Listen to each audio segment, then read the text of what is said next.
Hello everyone, welcome to the first lecture of Microsoft Access. We will start Microsoft Access lecture by talking about database concept and the difference between Microsoft Access and Excel.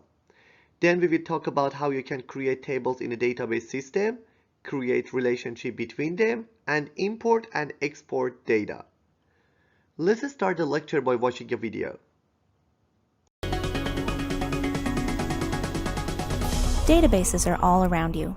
Have you ever waited at the doctor's office while the receptionist punched in your information? Or asked a store employee to check their system for a special item? Then you've seen a database in action. The truth is, they're so useful you see them all the time. With Microsoft Access, you can manage your own database to suit the needs of your business or maybe the company you work for. But what exactly is a database? Well, it's a collection of information or data that's stored on a computer, allowing you to enter, access, and analyze it in a way you never could on paper. Let's think about that. Before computers, what sort of paper records do you think the doctor's office kept on file?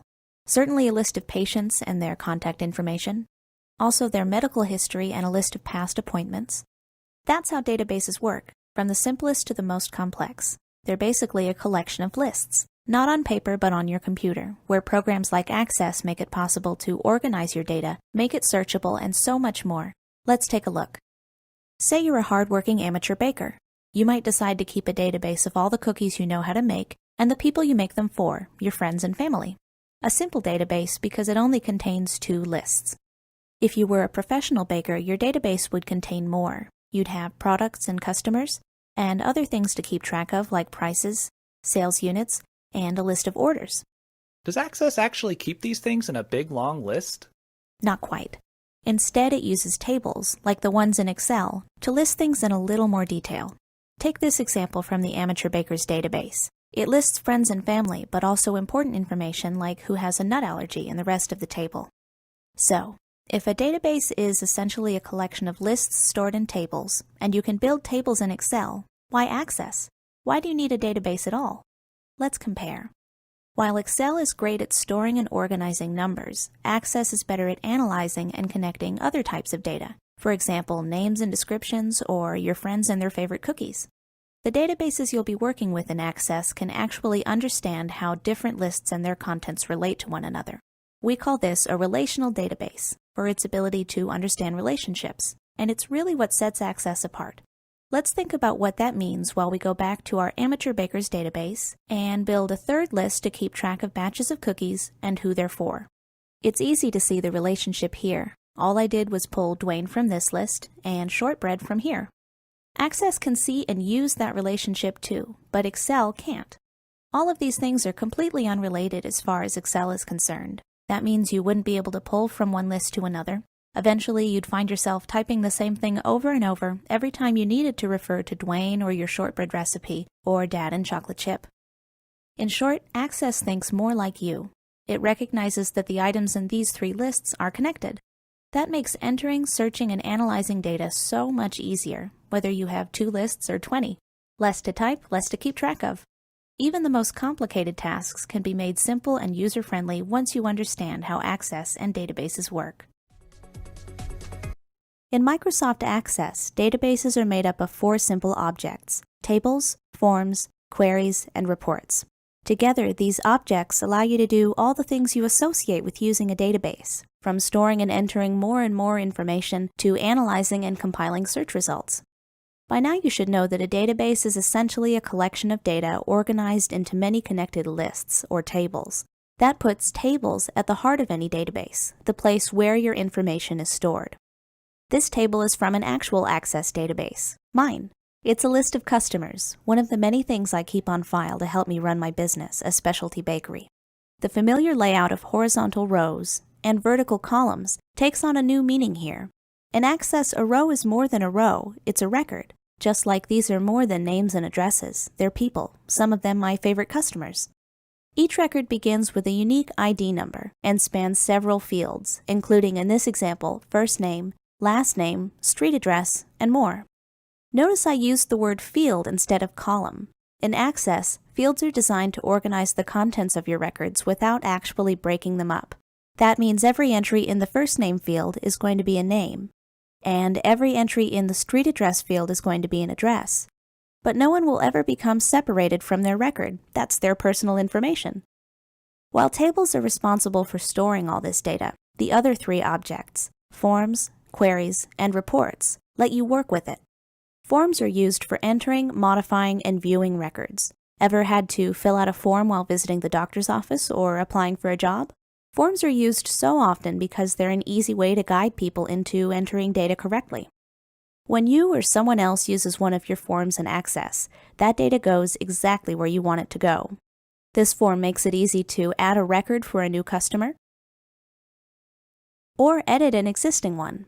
Anyone can do it, without ever having to face the size and scope of that table or the possibility of making a mistake. Queries give you a way to search for and compile data from one or more of your tables. Running a query is like asking a detailed question of your database, or doing an advanced search on the internet. When you build a query in Access, you're defining specific search conditions to find exactly the data you want. A query could help you find the name and number of every customer who's made a purchase in the last week, for example. That's something you might not be able to find just by looking at the records in your table. Reports give you the ability to present your data from any table or query in print. If you've ever received a printout of an invoice or an official school transcript, you've seen a database report. They're useful because they let you present parts of your database in a way that's easy to understand, even easy on the eyes, with colors, graphics, and other things that you can customize. So, now that you know how each object can be used, any idea how they work together? It helps to remember that they all work with the same data, the data stored in your tables. Let's take a look at a real-life example. If you've ever used an electronic card catalog to search for a book at the library, it probably looked something like this. Right now, I'm entering my search terms into what is actually a form. When I press this button, the database is going to create and run a query based on what I'm looking for, books in the series The Lord of the Rings. When the database finishes searching all of its tables, it returns a report of the records that matched, in this case a list of books. All I have to do is click a book to learn its location and status. See how the objects all work together? First, I filled out the form, then queried the database to search for the book. The query was able to pull from all those tables to produce a report. Imagine what it would be like if we didn't have these tools. What should be a simple task would become incredibly complicated and time-consuming. Understanding the 4 Access objects and how they work together can make even the most complicated tasks fairly user-friendly. As you have watched in the videos, Access is a software for creating database, and it's a part of Microsoft Office.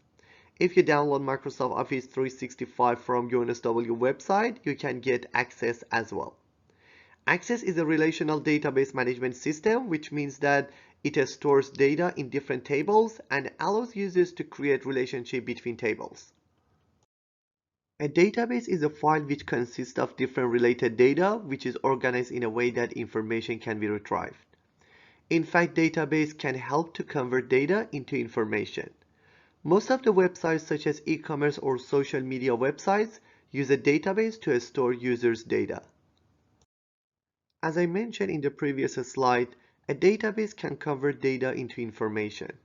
Data and information have a similar meaning, but data is the information that doesn't have any context.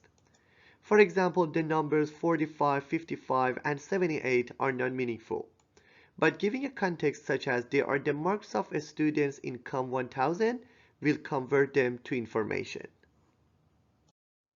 When we talk about database, we're talking about a number of tables that are connected to each other, and in each table there are different columns to organize data.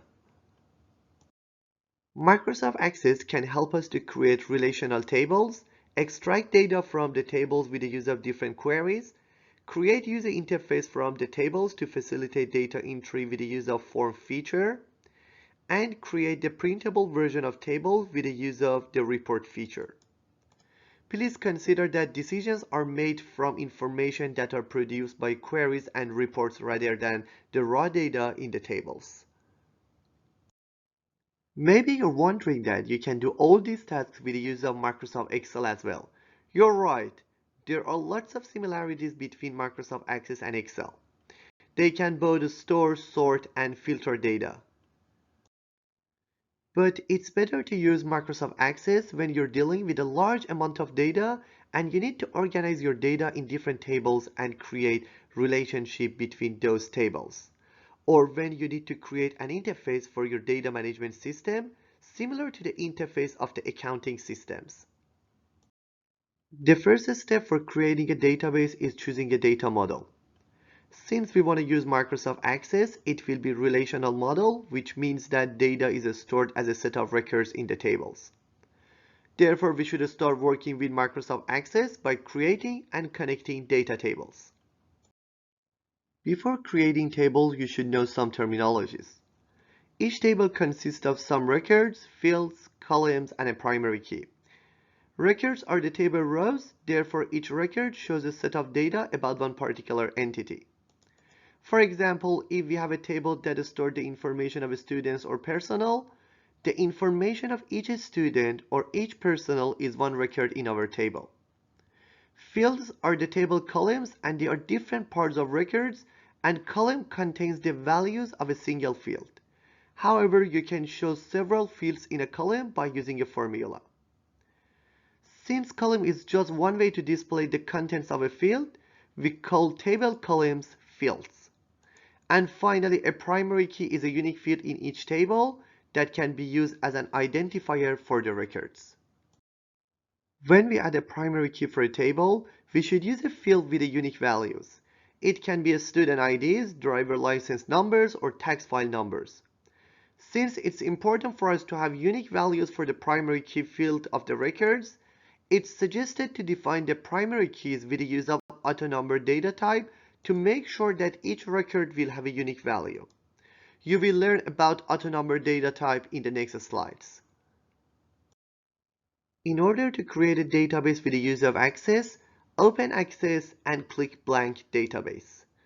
There are also some templates that can be used for different purposes, such as a student management system, nutrition tracking, task management, or asset tracking.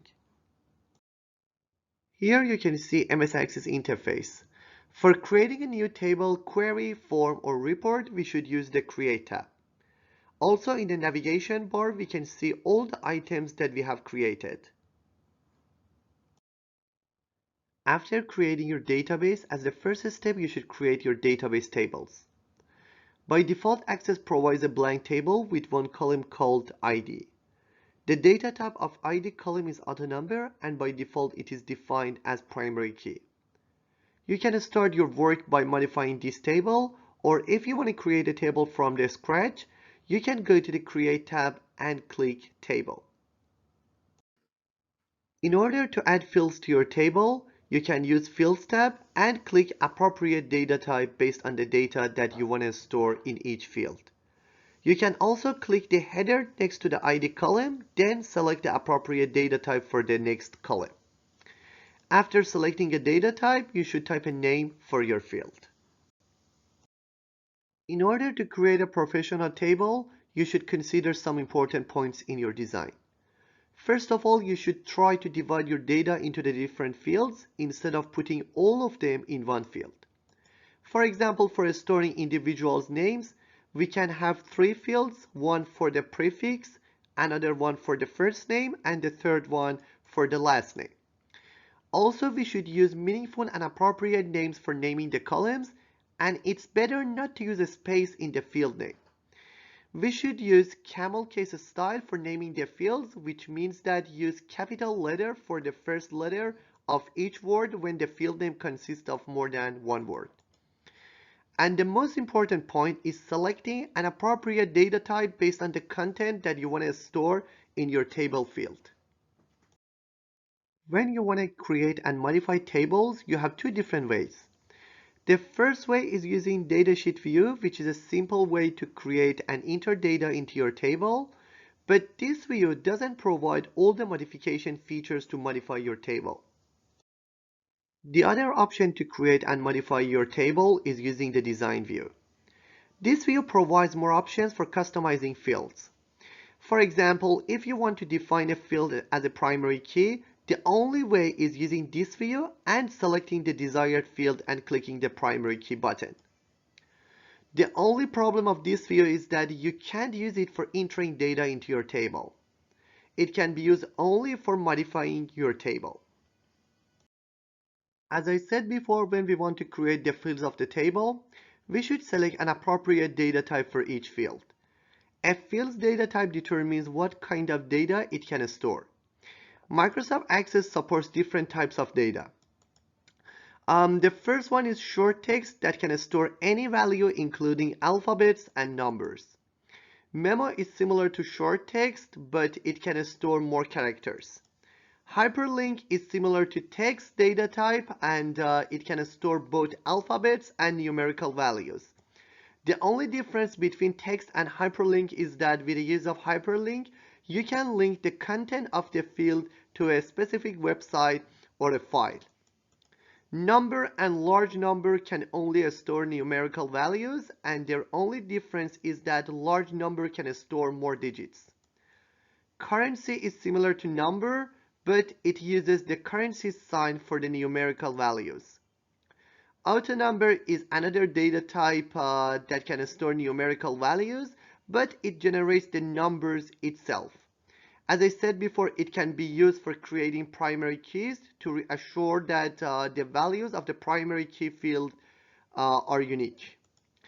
Date and time can store date or time values. Yes or no shows a checkbox in the field, and it can be used to create yes or no columns. OLE object and attachment are similar, and they both can save a file inside the field. The file can be a Microsoft Office file, a picture, video, audio, and so on. Since OLE object field supports fewer file types than attachment field, in most cases you should use an attachment field instead of an OLE object field. Watch the demos in the next slides to know more about creating tables. And so I'm just going to start a blank desktop database just to show you what this looks like.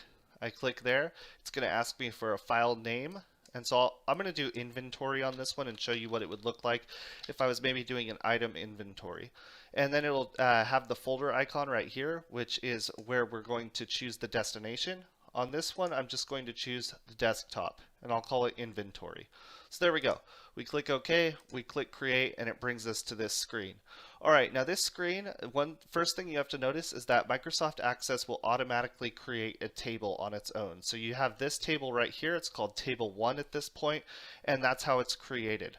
So you'll notice that an automatic field is inputted first called ID, and then you have an option right here that says click to add. So I'm going to click on that to add in any new fields that I want to have currently on my database. So if I click on click to add, I could then click between any of these menus to basically add that type of field to my database. So right here I'm going to click on short text because I want to put the actual name of the item in this database. So I click short text. The item names are going to be made up of text, so short text would be appropriate for this one. I type in the word item, I press tab to finalize it, and it opens up the next field menu. On this one, I want to put in the category of the item. So this will again be written out in text, so I should use short text. So as soon as I click on short text, we see that it is highlighted over here, and then I could just start to type in the name of the field, which in this case is category. Next, I hit tab to finalize that, and again we see that the click to add menu automatically populates. So I could add in another field. On this one I'm going to add in the campus. So campus is going to be made up of short text as well. So I'm going to click on short text right there, and I'm going to type in the field name, which is campus. Next I'm going to press tab to finalize that, and I'm going to type in the storage location.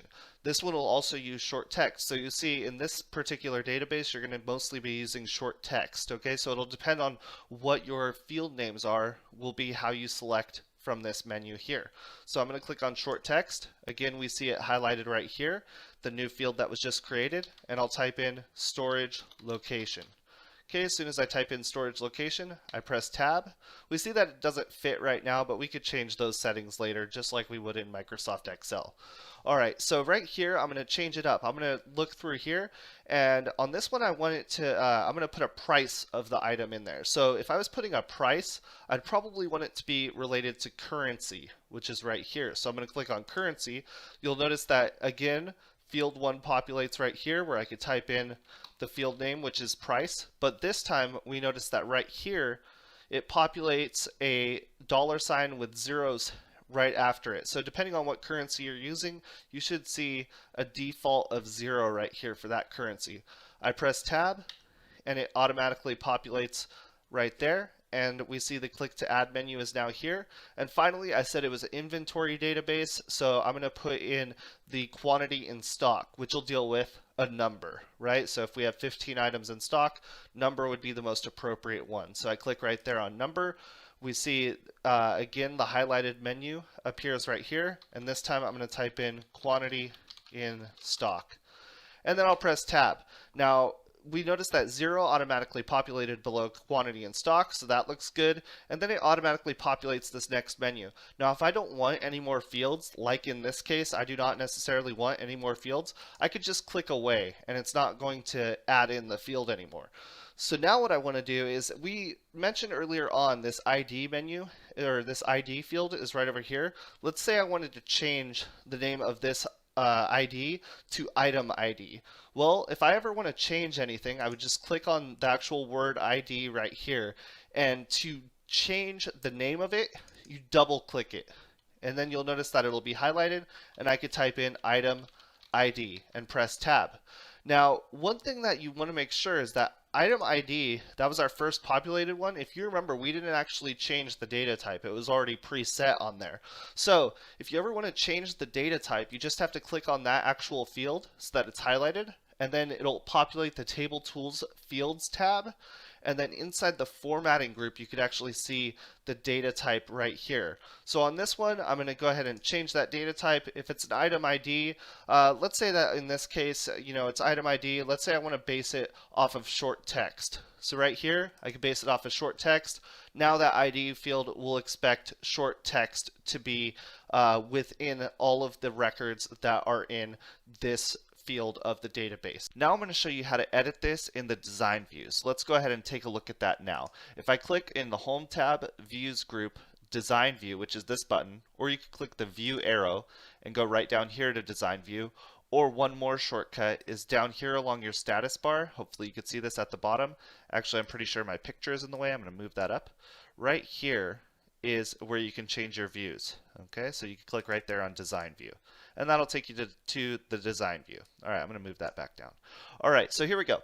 So the Design View basically shows all of your fields, the data types, and it doesn't really show the records. This is where you're going to change and edit the specifics of your fields. And so right here, if we looked at the data, we could tell that trainer ID, and I'll switch back to datasheet view so you can see, the trainer ID is going to be different on every single record that I have, because no two trainers will have the same ID. Okay, and so since it is a unique identifier, I should make that my primary key. So I'm going to click right here to the left of the box, Trainer ID, and then I'll go to the Table Tools Design tab, and under the Tools group, I see right here is Primary Key, and this designates the selected fields as the primary key. So I click right there, we see the key is now displayed, and there we go. That is now our primary key. Now I'll switch back to datasheet view so you can see here. It'll ask me, do I want to save first? That's because it's a layout and design change. I'll click yes.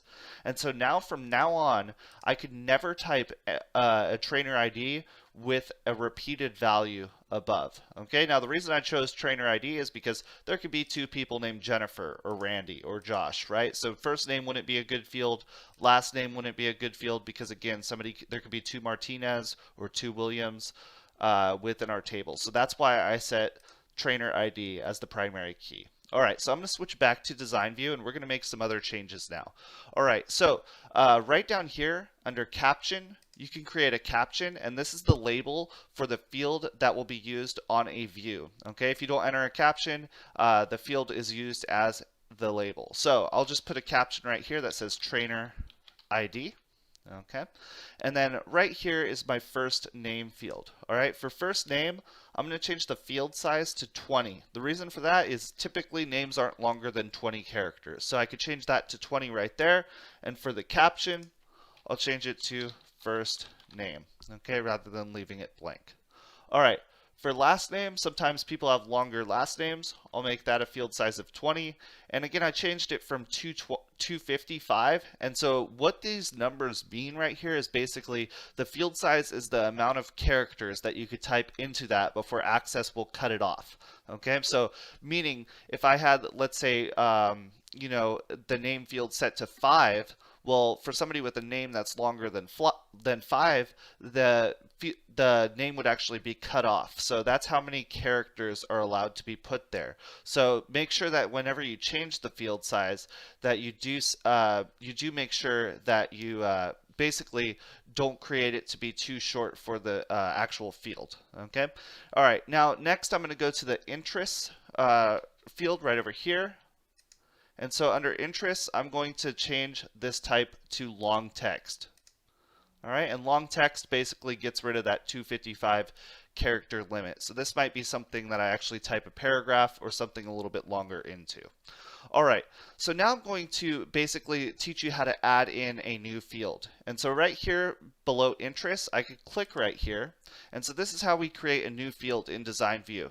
So I'm going to call this field minors, meaning does this gym trainer actually accept anyone under 18 for their training sessions? And then right here's the data type. It'll default to short text. I'm going to just change this to yes or no, meaning yes, you accept minors, or no, you do not accept minors for training.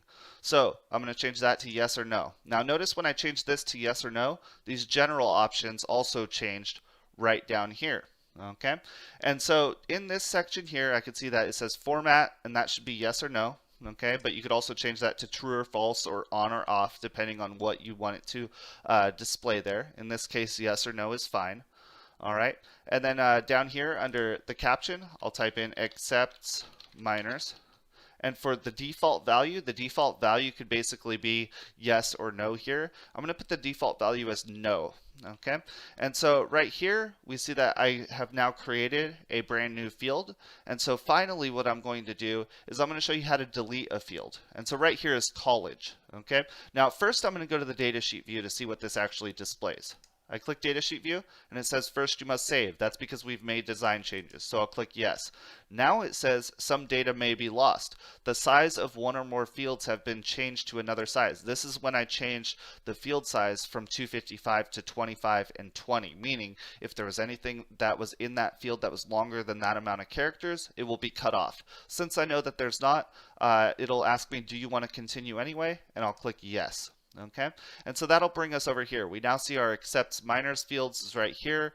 Under college, it's right here. But let's say that the college field is not that too important to us. We could actually change the college field in the design view to just delete it entirely. So I click to the left of college, and then if I right click here, I could go right here to delete rows. Okay, you could also find this up in your design tab, tools group, delete rows. I go right there. It'll say, do you want to permanently delete these fields? So make sure that you have the correct field of whatever you're doing, and click yes, and it'll delete that. If I switch back to Datasheet View, it'll ask me to save because I made a design and layout change, and there we go. Now we see that we've made changes, we've added fields, and we've deleted fields in the design view, as well as edited fields. This time, I'm going to make it a picture of the person. And this is going to be an attachment. So we're going to actually attach images for the people.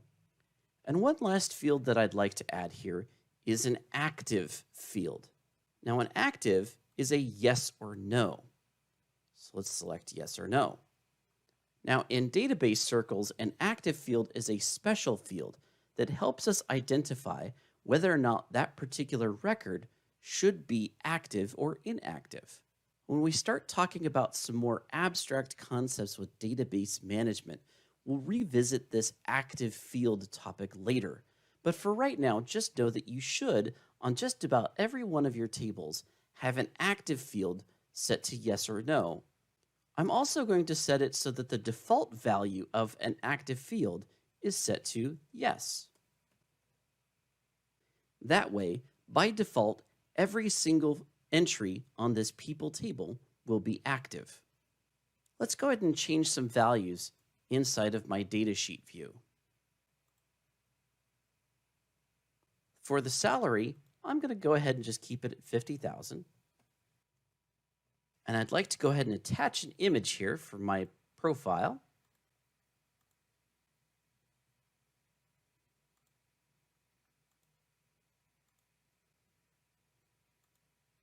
And I'm going to go ahead and set my active to true. I'm going to also set active to true for all of the other people in my people table. There are two other types of fields that we can create in Access: calculated and lookup fields. Calculated field is used to do calculation based on the values of different fields in the table, and it's similar to when you type a formula in Excel. For creating a calculated field, you just need to create a new field by clicking the calculated field, choose a data type such as number, currency, or date, and finally type an expression to calculate the value of the field. For example, with the use of a calculated field, we can calculate the summation of two fields or the difference between two dates that are in two different columns. After clicking calculated field, Expression Builder window will open and helps you to write your formula. You can write a simple formula like field 1 plus field 2 to calculate the summation of two fields, or you can use functions that are similar to the Excel functions. The functions are located in built-in functions and they follow the same structure as Excel functions.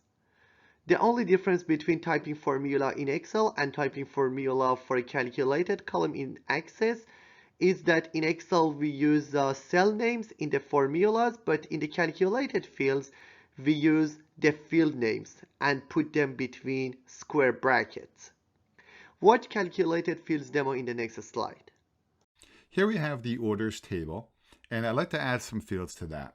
So I'm going to right click on the orders table and I'll pick on design view. This will work in Access 2000. I think the calculated field started in Access 2013 and Access 2016. I'm going to scroll down. Now you can put the field anywhere within the table. Here I'm just putting it at the bottom, but you could put it anywhere. Here we have an order amount field. Let's say I'd like to have a sales tax, and I'd like the sales tax to be 6% of the order amount. I'm using 6% because I'm here in Pennsylvania in the United States, and our sales tax is 6%. All right, so we'll call the field sales tax. I'm going to tab over to the data type column, and I'm going to click on the pull down. And notice how we have the calculated data type. I'm pretty sure it started in Access 2010, maybe 13, but I know it's been around at least since 2013. I'm going to go ahead and click on the calculated data type. You're going to get a really powerful window that's called the Expression Builder. Now, this formula can be as simple or as complicated as you need it to be. Notice in the second column, you have your field names. So I'm going to make this one nice and simple. I'll double click on order amount. Now, when you double click on a field here, it's going to put it into the Expression Builder. Now, you could have typed that word order amount in, but I find it quicker to double click on the field, and also the brackets have to be there. And when you double click on it, it puts the brackets there. Otherwise, you'd have to type those in yourself. So then I'll say times 0.06, which is going to be 6%. Like I said, mathematically, this could be as simple or as complicated as you need it to be. And you could use other fields in the table. To get to the other fields, if they're not there, then I'll pick on the orders table. There's some built-in functions you can use. There's a lot of the Access built-in functions. There's constants you can use. And there's operators like plus and minus and greater than or less than, and these kind of things, okay? So you can build all the formula based on all those different components and make it as simple or as complicated as you need it to be. I'm going to click on OK. Now we'll give that formula a format, and we'll make that a currency data type. Good. Let's try another calculated field. So up here, I have a field that's called order date. See it? And maybe the due date is going to be 30 days beyond the order date. So I'll type in due date for the field name. And I'm going to go ahead and make that a calculated field. Good. Now we're back to the expression builder. So I'll double click on order date and I'll say plus 30. Now when you add a number to a date, it's going to assume that it's going to be in days. So when I say plus 30, it's going to be 30 days. I'll click on OK. So let's do another one. We'll have the line total. For the line total, we'll make that a calculated field. Now, in this case, we'll take the freight plus the order amount plus. Now, I want to use the sales tax field that I built before. Notice how it's not in there yet. So let me show you what you do. I'm going to pick on the word cancel right now, and we'll come back to that field a little bit later on. In fact, I'm going to delete that field. What we're going to do is we're going to save the table. This will be important. I'm going to save the table. By saving the table, it'll make these other fields available for us. So this time I'll type in line total. We'll make that a calculated field. Now I'll double click on freight plus the order amount plus the sales tax. Notice how the sales tax and the due date are there now because I had saved the table. So you can certainly use other calculated fields inside of a new calculated field. I'll click on OK there. So when I go into the expression builder, we can make that as complicated as possible, or as simple as you would like as well. Now let's see the results of what we did. I'm going to go ahead and close out of the orders table, and of course we'll save it. Now those fields would also be available in a query or on a form or on a report, but let's see what they look like. So let's come over here. Here's the order amount. Now let's do some simple math here. So I'll type in $600. Now $600 times 6%, that should give me $36 here. And you can see it recalculated when I typed in the number for the order amount. And then it took the order amount plus the sales tax plus the freight. Let's see what the freight is. $32.38 plus 600 plus 36, and that's why we have 668.38 over there in the line total, so that recalculated as well. Let's try it with a round number. Let's type in $1,000 there. Okay, so we have 60, so 1060, then let's take a look what the freight is. The freight is 1161. 1161 plus the 1060 is going to give us 1071, so you can see how the sales tax recalculated, the line total recalculated as well. As you have learned, with the use of calculated field, we can do calculation on the fields of each record. But if you need to calculate the total of the entire field, you need to use totals feature. In order to add total, go to the Home tab, then click the Totals button. This will add an additional row into your table called Total. With the use of this row, you can select the desired function that you want to use to calculate the total of a field. The last type of field that we want to discuss is lookup. In fact, lookup is not a data type. This field type is similar to the list validation feature in Excel. We can use this feature to facilitate data entry process and to limit users to select the data from a specific range. It shows a drop-down menu in the field, and users can select the desired option. For example, lookup can be used for creating gender, city, or country fields. By clicking Lookup, Access opens Lookup Wizard window with two options. We commonly use the first option when we want to present several items to the users and we've already stored them in a table. But the second option is used when we want to add a few number of items and we want to type them ourselves. In this example, we want to create a field using lookup for storing gender information of the users with 3 options, including male, female, and prefer not to answer. Since we just want to add 3 items, we use the second option. After selecting the second option and clicking the next button, you can type the items that you want to show to the users.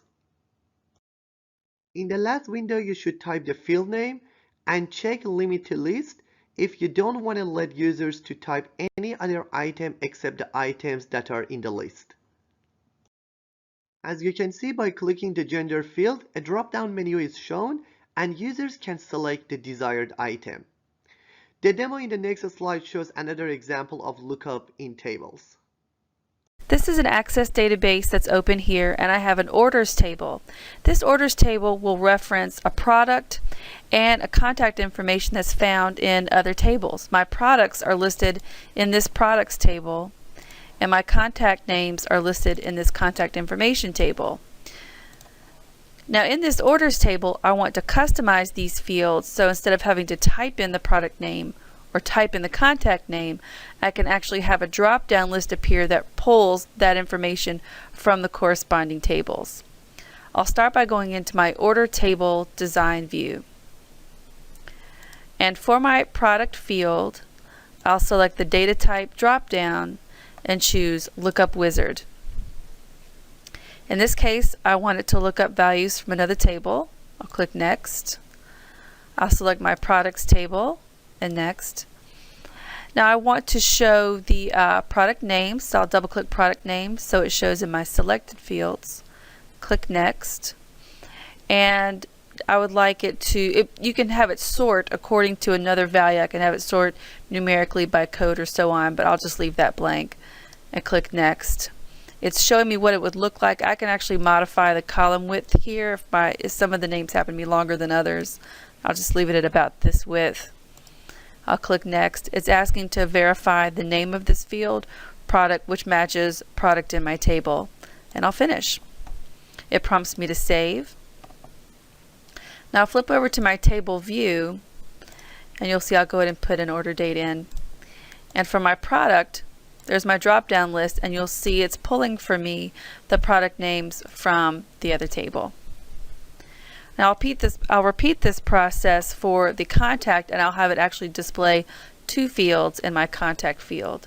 So I'll go back to my design view, and for my contact field, I'll go back to the type and select Lookup Wizard.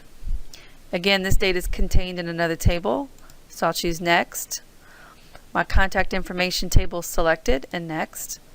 And this time I will double click last name and first name, and I chose last name to be at the top so it would sort alphabetically by last name, and I'll choose it to be for the last name to be in ascending order.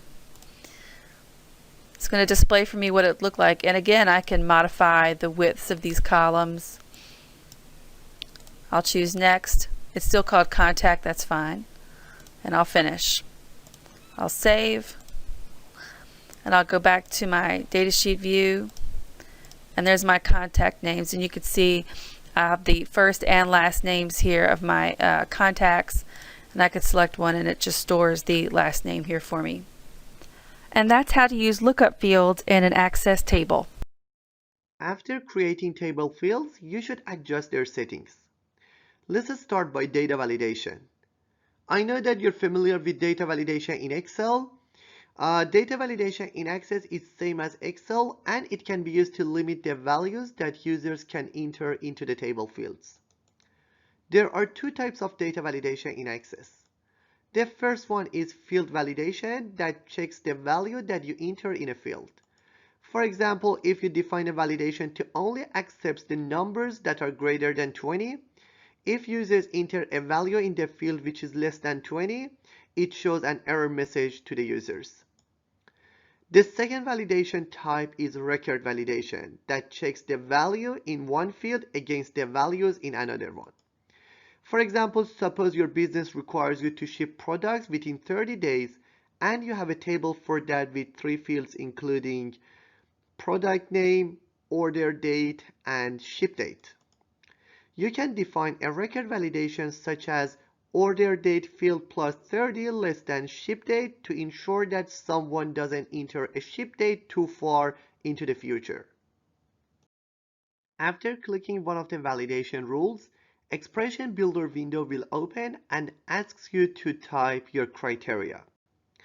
For example, here we typed a criterion to accept only the values that are greater than 10. Here you can see some examples of validation rules. For example, the first one just accepts any value except 0. The second one just accepts the values that are greater than or equal to 0. The third one accepts 0 or the values that are greater than 100. In fact, it doesn't accept the values that are between 0 and 100. And the last one checks if the value of end date field is greater than or equal to the start date field. After defining the validation rule, you should type the error message that you want to show to the users when the entered value is against the validation rule. You can also create validation rule by going to the design view. Watch the demo in the next slide to learn how you can use design view to create a validation rule. Now in this customer table, I've got a couple basic fields. I have my customer ID, my auto number. I've got first name, last name, address, city, state, zip, and then I've got this thing over here called credit limit. Now this is what I want to take care to put a validation rule in. Let's say I'm the manager and I only want my customers to be able to have a credit limit of no less than 0 and no more than $2,000. And someone put a credit limit in here for Mike Williams for $5,000. That's too much. I want the max to be $2,000, all right, and the min to be 0, of course. So let's come in here, first of all, let's change this guy to 2,000. That's going to be the maximum. And let's go into design mode for this table. All right, right up here in the toolbar, hit the design view button. And let's come down here to credit limit.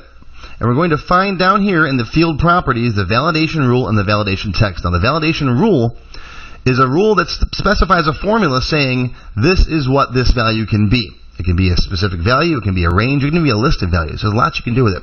And the validation text is simply a message that will pop up if they violate the validation rule. Let's keep it simple for now. Let's just say we want to make sure that it's less than or equal to 2,000. So I'm going to go less than or equal to 2,000. All right, and a validation text, the credit limit must be below $2,000. All right, let's save our work. I'll hit Control S for save. All right, now it says the data integrity rules have been changed. The existing data may not be valid. We just made sure that it was. It's just saying that, hey, in case you've got any data in there, all right, this might not work. So I'm just going to say yes. I already made sure that that was set. So let's go back to table view. And watch now, if I come over here and I try to change this to 3,000, there's my error message. It pops up down here. It says the credit limit must be below $2,000. So that's a very simple validation rule. Let me hit escape. I'll put it back where it was. Let's go back to design view. Let's say I want this to be between 0 and 2,000. Now, there's a couple ways you can write it. You can say greater than or equal to 0 and less than or equal to 2,000. That's one way to do it. Or you can use the between keyword. Between 0 and 2,000. And that's inclusive of the endpoints too. All right. Save it again. It tells you about the data integrity rules. Hit OK. Go back here. And now let's just try putting something like -5 in there. All right. And it yells at you. You could change the message here and say credit limit must be between 0 and 2,000. But that's something that people probably won't ever type that in. All right. So hit OK. And I'll put them back to 2,000. And there you go. That's a basic way to do validation rules. An input mask is a string of characters that indicates the format of valid input values. It helps users to enter values in the tables with a correct format. For example, we can define an input mask to limit users to type only 9 digits for the phone number and add dash and bracket for the area code automatically.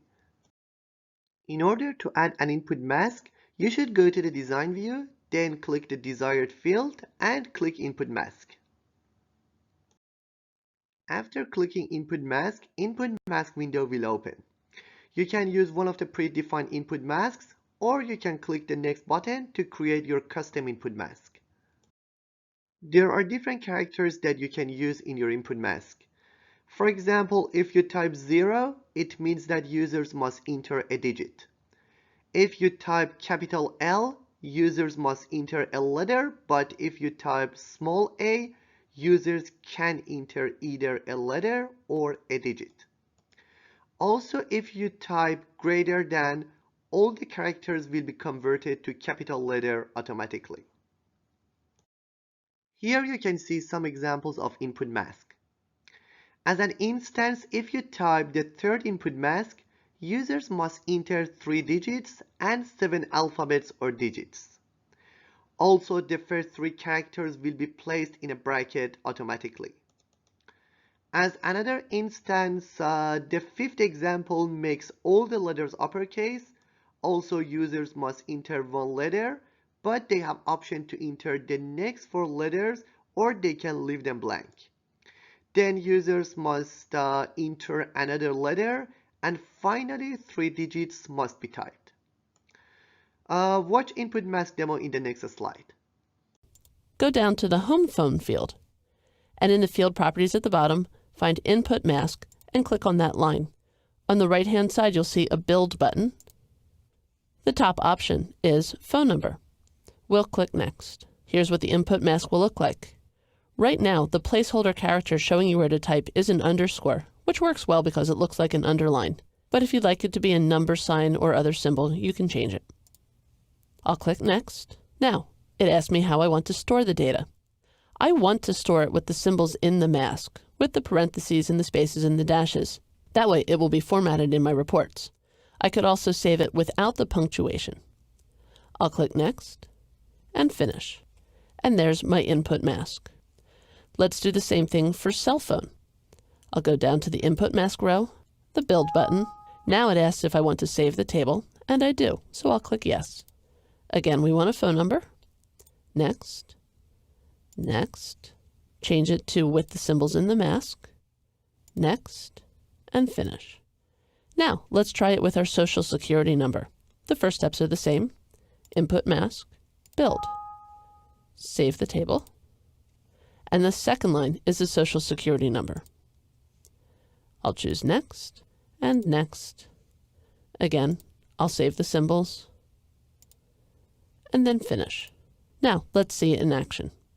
I'll go up to my ribbon and change to Datasheet View. I'll save the table when it asks. And let's go down and see what happens when we enter in a new record. I'm going to jump over here to my phone number. It works best if you tab into the field so that your cursor is waiting for you in the beginning. That way, when you type your numbers, you're exactly where you need to be.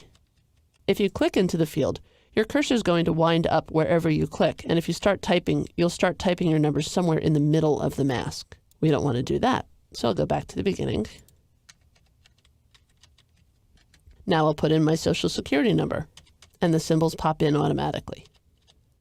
So, to save time when entering numbers that include punctuation, from phone numbers to dates, create an input mask so that you only need to type the digits, and let Access take care of the rest. Now you're familiar with most of the field settings. But if you go to the table design view, there are other options as you can see here. Let's have a quick look. With the user field size, you can define the maximum number of characters that users can type in a field. Format is used to change the format of the numbers in the fields with number data type.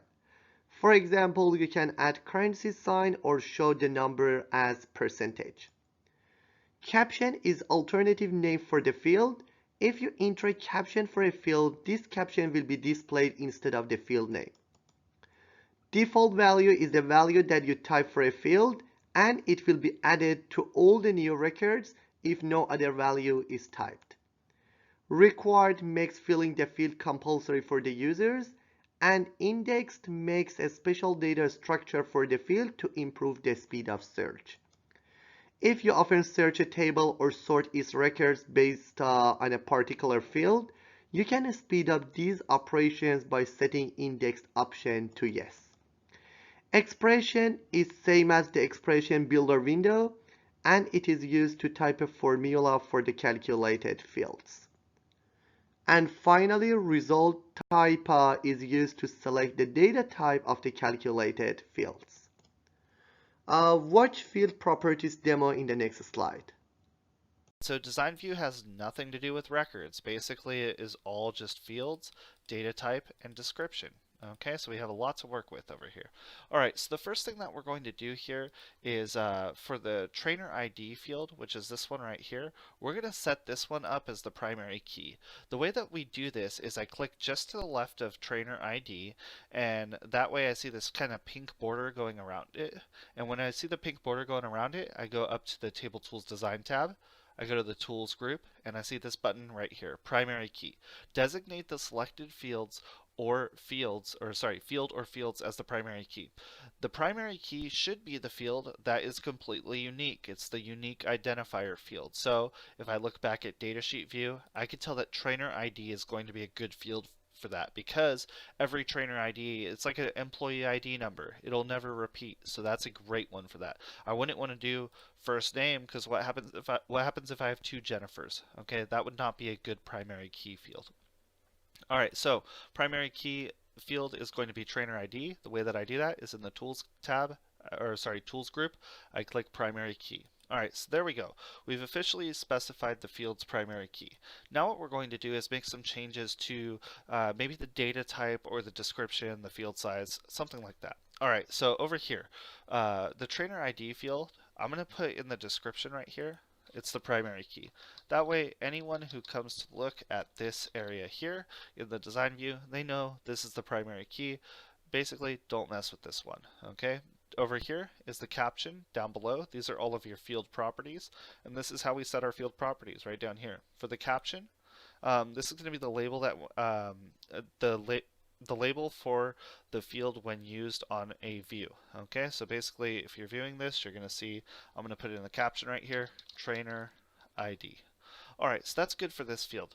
Next thing up, I'm going to go right here to the first name.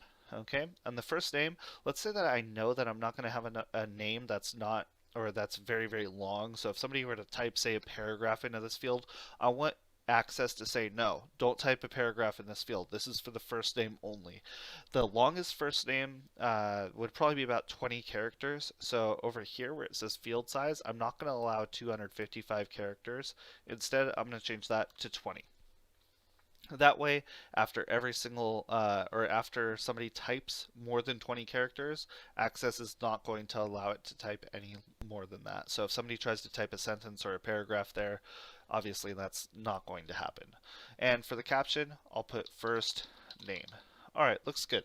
Now let's do the last name field. The last name is right here, and it's short text. This one looks good. This is good short text for this.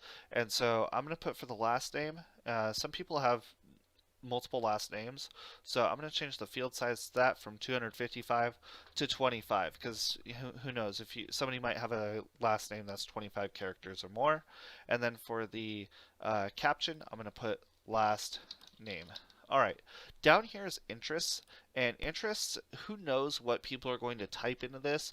Since it is a field where it might be better to have more of a paragraph set up, or somebody might write a paragraph in there, it's better to change this from short text right here down to long text. Okay, long text is better because it's not going to have that character lock of 255 characters, so it'll allow them to type basically as much as they want in that field.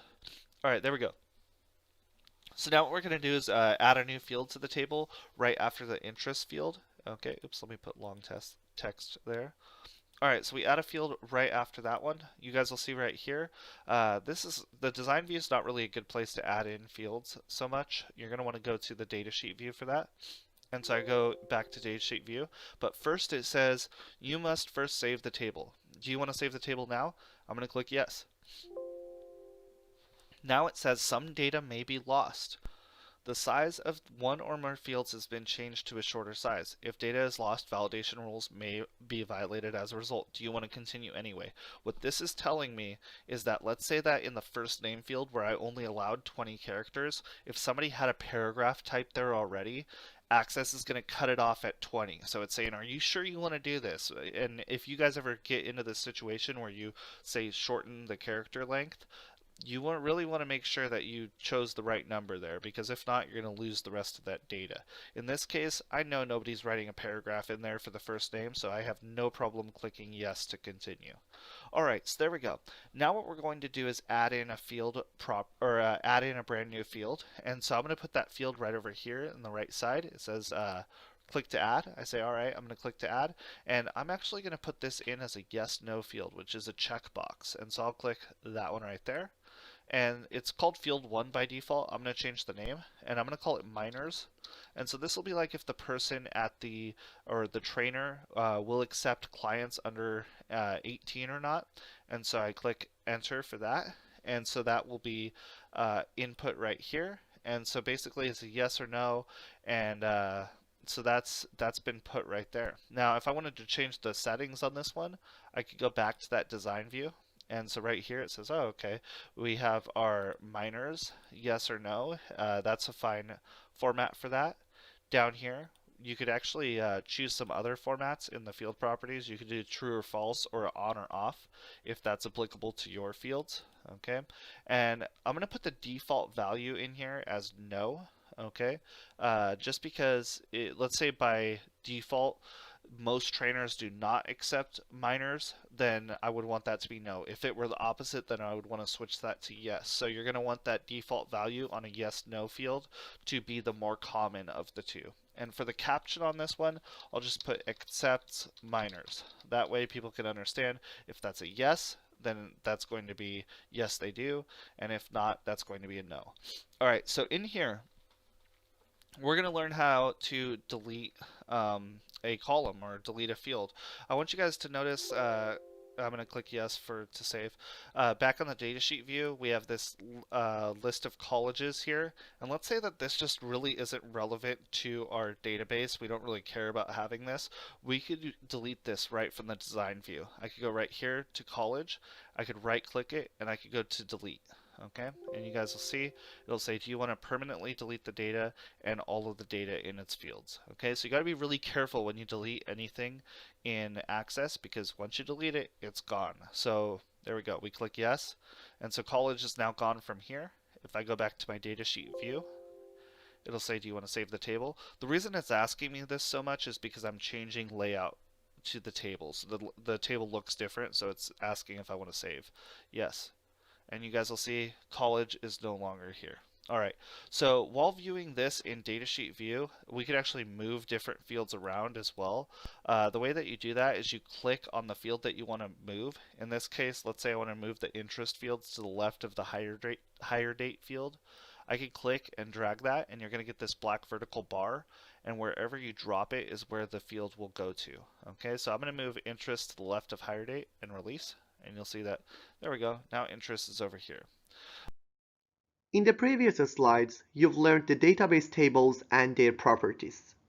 Now we want to talk about how you can connect different tables.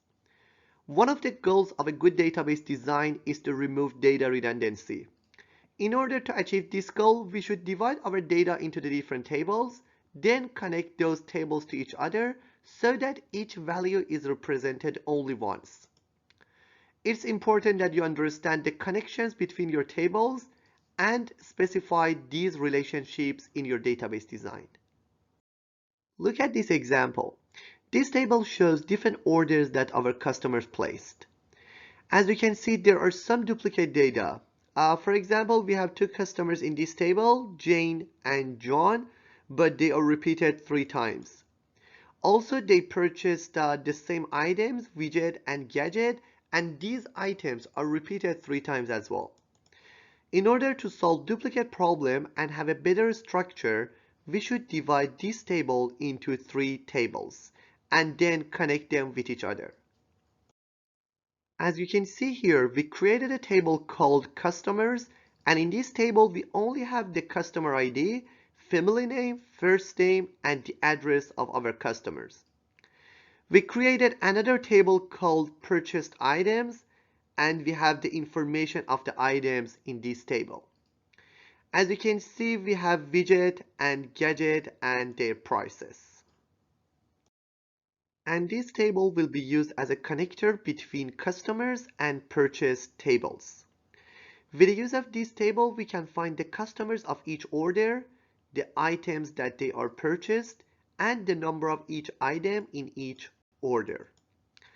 In this table, we have order ID, that is the identifier of each order, customer ID, which is a link to the customer table, part ID, which is a link to the purchased items table, and quantity, which shows the number of items that are purchased. In order to create a relationship, we usually connect the primary key of a table to the foreign key of another table. As I said before, the primary key is a field with unique values, and a foreign key is a field that refers to the primary key in another table. In contrast with primary key, the values of the foreign key field can be repeated. Based on our example, customer ID in the customers table is the primary key, as each customer has a unique ID. But customer ID in the orders table is the foreign key, since it is repeated as many times as the number of orders that each customer placed. We have the same story for the purchase items table. In this table, part ID is the primary key, as it shows unique part IDs. But the part ID in the orders table is a foreign key, as it is repeated based on the number of orders for each part ID. One important point about creating relationship between tables is that if the foreign key and the primary key don't have the same values and the same data type, you can't connect them, and Access will show you an error message. There are three types of relationship between database tables: one-to-many, one-to-one, and many-to-many. To help you understand these three types of relationships easier, I'll explain them with the use of some examples. Imagine that we have two tables, one for customers and the other one for orders. Since a customer can place any number of orders, it means that any customer in the customers table can have many orders in the orders table. The relationship between the customers table and the orders table is a one-to-many relationship. Suppose we have two other tables called products and orders. Since a single order can include more than one product, and a product can appear in many orders, therefore for each record in the orders table, there can be many records in the products table. In addition, for each record in the products table, there can be many records in the orders table. This relationship is called a many-to-many relationship. By creating a one-to-one relationship, each record in the first table can have only one matching record in the second table, and each record in the second table can have only one matching record in the first table. This relationship is not common because most of the times the information related in this way is stored in the same table. You might use a one-to-one relationship to divide a table with many fields to isolate part of a table for security reasons, or to store information that applies only to a subset of the main table. In order to create a relationship between two or more tables, as the first step, you should add a foreign key field in the secondary table that you want to connect to your main table. Then on the Database Tools tab in the Relationships group, click Relationships. The Relationships editor will open. In this window, you should add the tables that you want to connect, then create a relationship between them. For adding tables, go to Add Tables pane, select the desired tables, and click Add Selected Tables. Now you just simply need to click on the primary key in the main table and drag your mouse on the foreign key in the secondary table. As you can see here, we connected customer ID field, which is the primary key of the customers table, to the customer ID, which is the foreign key in the account table. The Edit Relationships dialog box appears. First, you should verify that the selected field names are correct. If a field name is incorrect, click on the field name and select the appropriate field from the list. There are also three checkboxes in this dialog box. By clicking the first one, which is Enforce Referential Integrity, you can hinder users from entering a record in the secondary table except that value already exists as a primary key in the main table. By clicking Update or Delete checkboxes, if a record in the main table is updated or deleted, the sub-items in the secondary table will be updated or deleted. After creating relationship, Access draw a line between the tables, which shows that there is a one-to-many relationship. Let's use an example to understand tables relationship easier.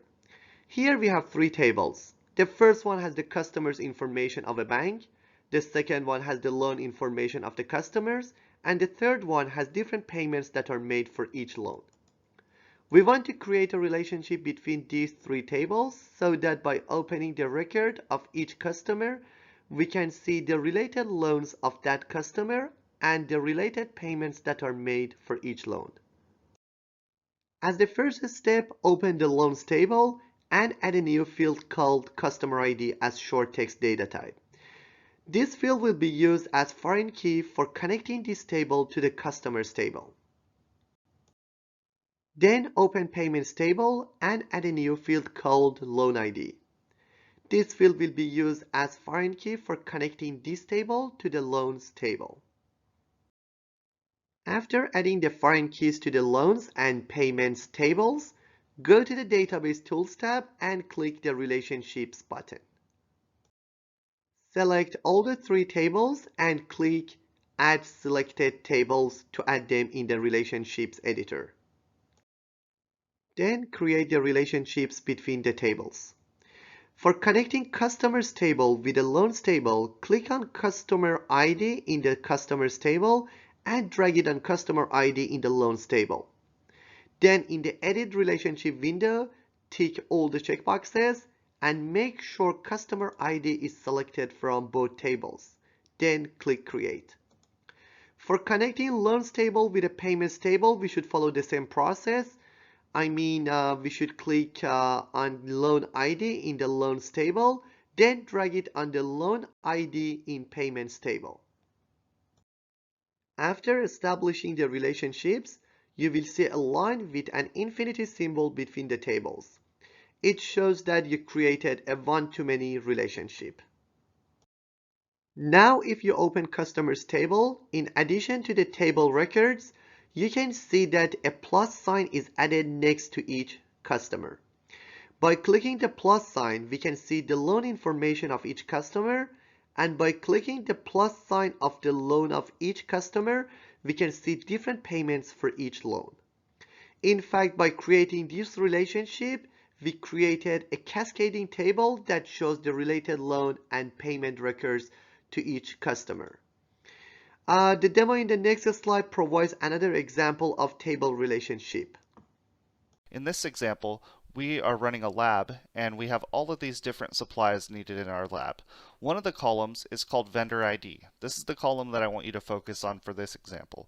The vendor ID column contains all of the vendors that sell us the labs that the lab supplies that we use. So we see that one vendor like V100 here can sell us multiple supplies. You will see it'll be repeated throughout several records within our table right here. Alright, so there's a little bit about the lab supplies table. Let's close that and let's open up vendors. And so the vendors, again, are the vendors that sell us the lab supplies. So we have their contact information, all their postal code, email, and all that stuff.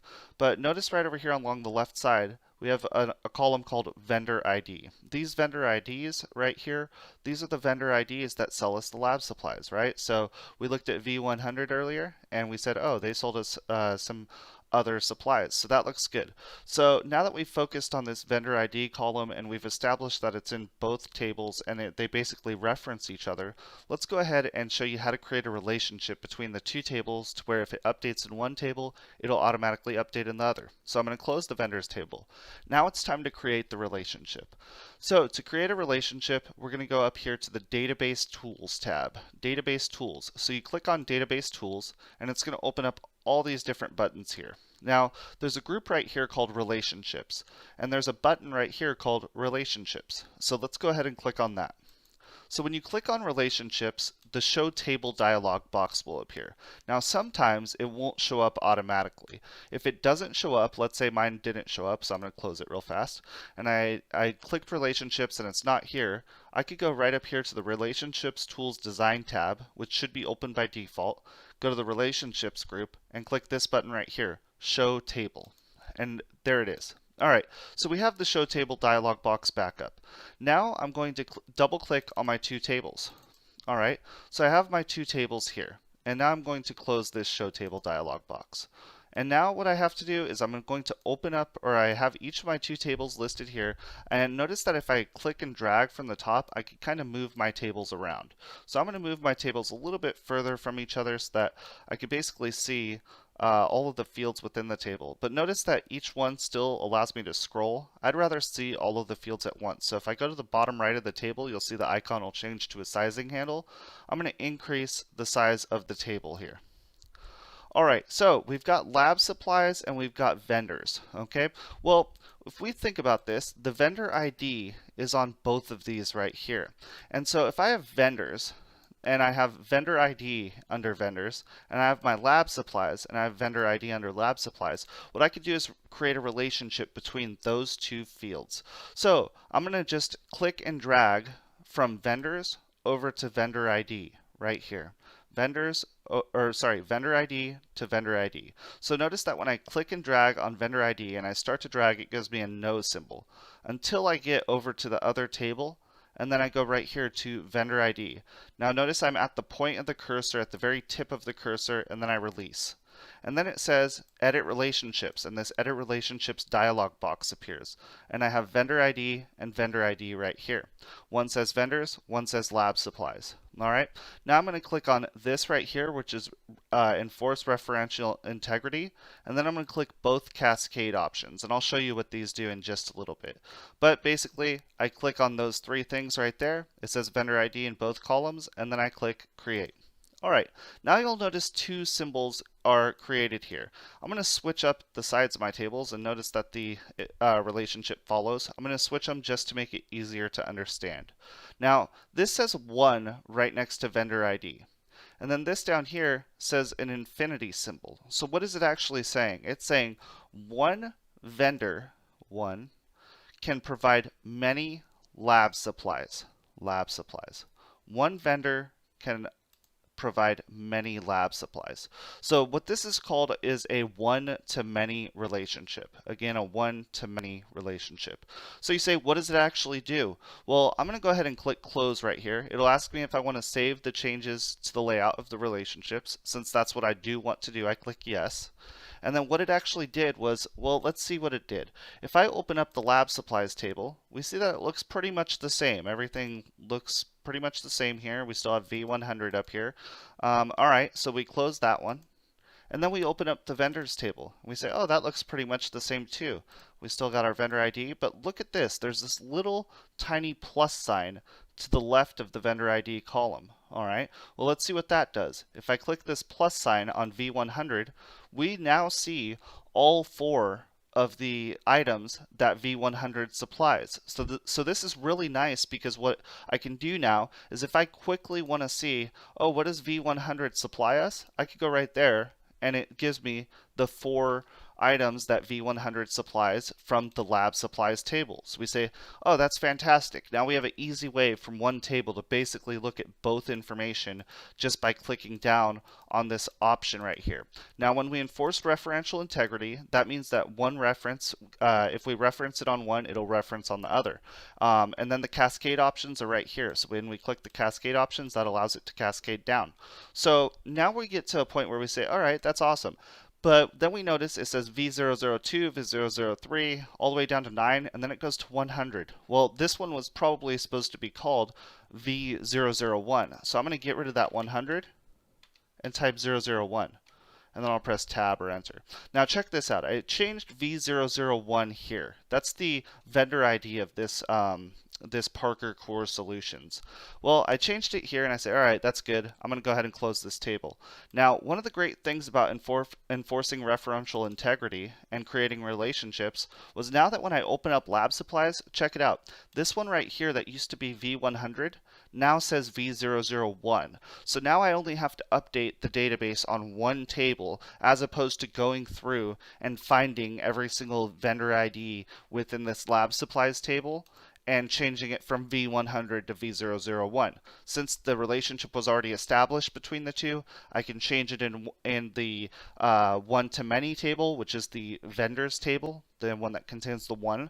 And since I changed it in the vendors table, it automatically got updated in the lab supplies table. One of the useful features in Microsoft Access is importing data from external data sources such as Excel, text files, web, or the other database systems. By using import data, you can create a new table or you can fill the existing tables. In order to import data from an external data source, you should go to the External Data tab, click New Data Source, and select the desired option. In this example, we want to import data from one of the worksheets of an Excel file. Therefore, we click From File and then we click Excel. In this window, you should browse your Excel file, then select one of the three options. By selecting Import, which is the first option, Excel will create a new table and copy the imported data into that table. By selecting the second option, which is Append, Access will copy the imported data into one of the existing tables in your database. But please consider that your table must have the same columns as the Excel worksheet.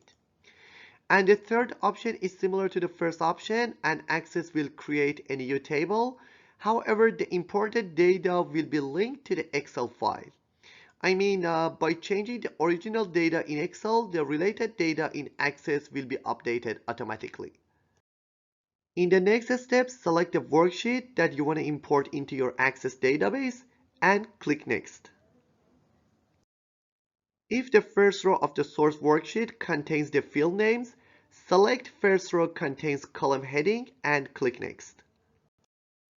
In this step, you can review the field properties, and if it is necessary, you can modify the name and data type of the fields. In the next screen, specify a primary key for the table. If you select Let Access Add Primary Key, Access adds an autonumber field as the first field in the destination table and automatically populates it with unique ID values. In the final screen, specify a name for the table. If the table already exists, Access asks whether you want to override the existing contents of the table. Click Yes to continue or No to specify a different name for the destination table, and then click Finish to import data from Excel. Now we want to discuss how you can import data from a text file. For importing a text file, the contents of the text file must be organized in a way that the import wizard can divide the contents into a set of records and fields. There are two methods in order to organize your file, including delimited and fixed width.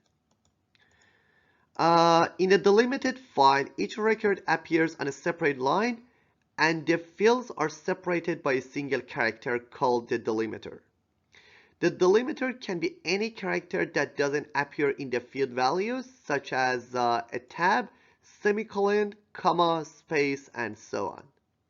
In fixed width file, each record appears on a separate line and the width of each field remains consistent across records.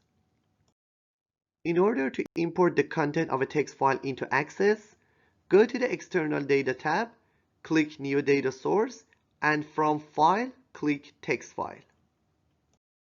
As the first step, you should browse your text file and choose one of the three options: Import, Append, or Link. In this window, choose the method that you want to use to organize your text file. If the file uses a delimiter to separate the fields, select the delimited option. But if the file has fixed width fields, select the fixed width option. If you select the delimited option, you should select the character that delimits the field values. But if you select the fixed width option, Access places vertical line in the data to separate the fields. Review the structure suggested by the wizard, and if necessary, add, remove, or adjust the lines. Then click Next. In this step, you can modify the name and the data type of each field. If the records are being added to a new table, the wizard prompts you to specify a primary key for the table. As the last step, Access displays the final page of the wizard. If you're importing records into a new table, specify a name for the destination table. The demo in the next slide shows how you can import data from Excel or a text file.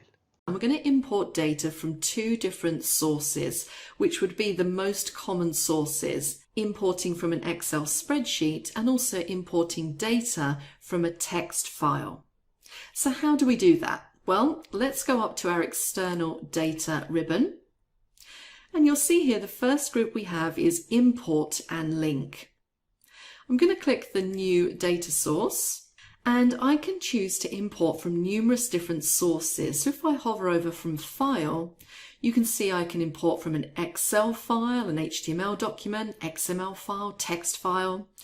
I can import from another Access database if I wanted to, or from an SQL server, Azure database, DBase file, or I could choose to import from different online services. So maybe you have a SharePoint list, or maybe some other kind of data service. And then we have from other sources, which will allow you to import from something like an ODBC database, which is basically a database that's compatible with Access. So lots of different ways that you can import data into Access. Now let me just show you the data that I want to import first of all. So this is the Esprit de Tour Trip Import Worksheet, and you'll find this in the Course Files folder, so you can open that up and take a look at it for yourself. And you can see here what we have are the field names essentially are our column headings in Excel. So we have code, trip name, activity level, country, description, duration days, price minimum, and price maximum. And each row is a different trip. So we have the Grand Canyon Family Rafting Adventure, Iconic Italy, Special Family Safari, so on and so forth. And if I scroll down, you'll see that we have not too many, a dozen or so trips within this file.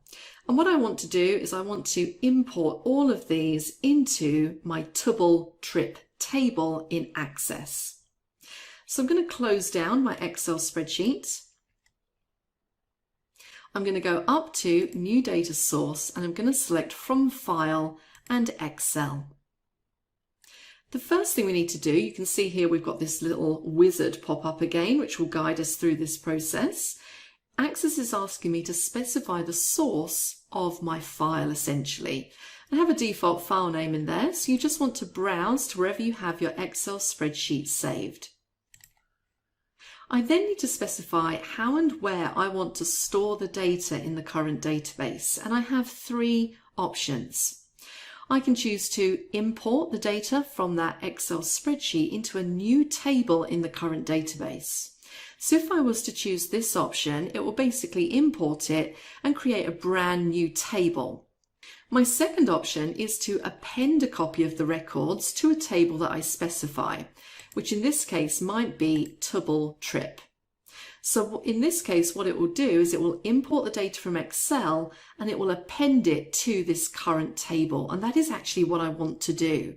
If you remember in Tubble Trip, we currently have one trip listed, that's the Louisiana Explorer, and I just want to add all of these trips in my Excel spreadsheet to my current Tubble Trip table.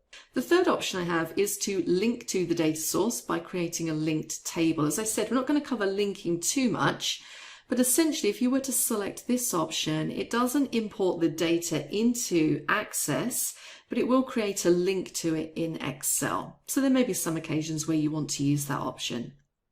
Now I'm happy with the second option. I'm going to click on OK.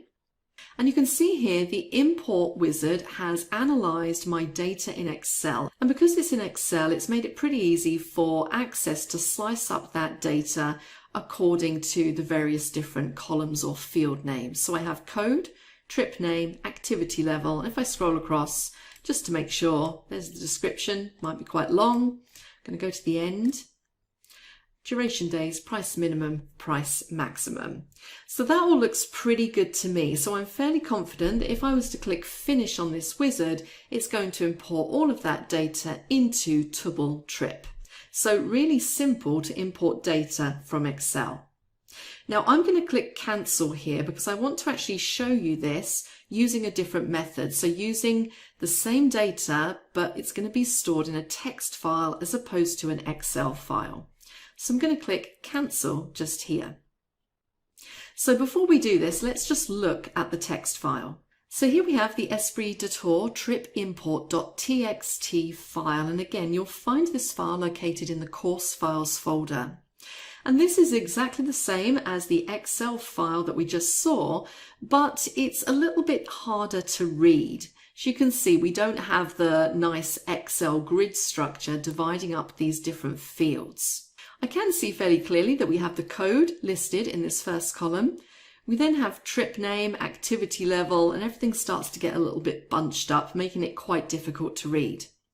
However, there is a pattern to this, and the pattern is that each of my fields is separated with a tab key, which is a little bit hard to see, but I can almost see in here, yes, there are tabs in between each of these fields. And it's really important to know what you have separating your fields. We call that the delimiter. Now in this case, the delimiter is a tab, but it might be that if you have your data in a text file, you've separated the fields using maybe a comma or a semicolon or something like that. But identifying what that delimiter is really important, as you'll see over the next few steps. So I'm going to take this text file, I'm going to separate it up so it's nice and neat, and we're going to append it to our data that's currently in Tubble Trip. So let's close this file down.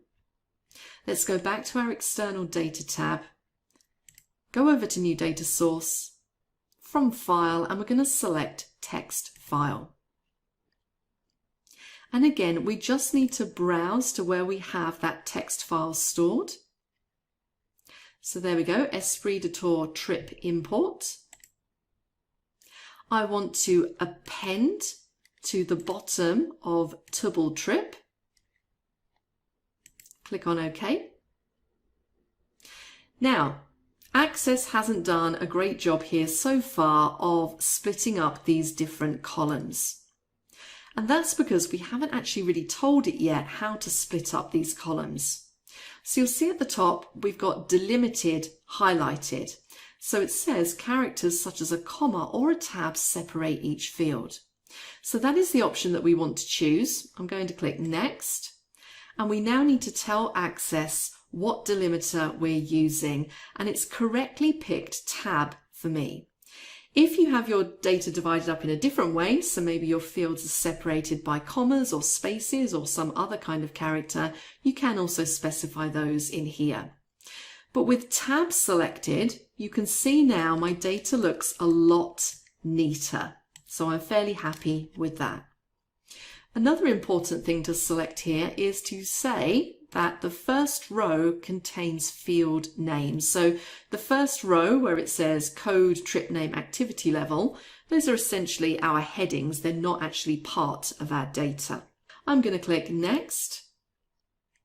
I want to import this to Tubble Trip, which is correct, and I'm going to click Finish. Now once Access has finished importing the data, it's going to pop up this little step here. So it says Save Import Steps. So if this is something which I was doing fairly frequently, I might want to just select Save Import Steps, and it will whiz me very quickly through this process the next time I go to do it with exactly the same settings that we've used. I'm not going to check that. I'm just going to click on Close. I'm going to double click to open Tubble Trip. And there we go, that data has been imported in. Now, of course, you can't see all of the descriptions. You may have to widen this column out a little bit. But that is how you can import your data from an Excel spreadsheet or from a text file into a current table. In addition to importing data into Access from external data sources, you can export your tables or queries to the other software or save them as a separate file. For example, you can export one of your tables to Excel or save it as a PDF or XML file. In the next slides, you will learn how you can export a table to an Excel file. As the first step, you should select the desired table or query that you want to export to Excel. Then go to the External Data tab and click Excel.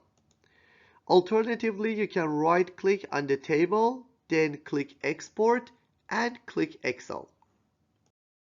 In the first window, select the Save Destination, and if you want to export data in addition to its format, such as color or size, select Export Data with Formatting and Layout. Finally, click OK to export your table. As you can see, our Access table is exported into an Excel file. The last topics that we want to discuss in this lecture are how to compact and save your database. By compacting databases regularly, they become less likely to become corrupt and you lose your data. When the compact and repair utility is run, it creates a copy of the database in the background and copies all of the objects from the original database into the new one. Then Access will remove temporary objects and unclaimed spaces that can reduce the database file size.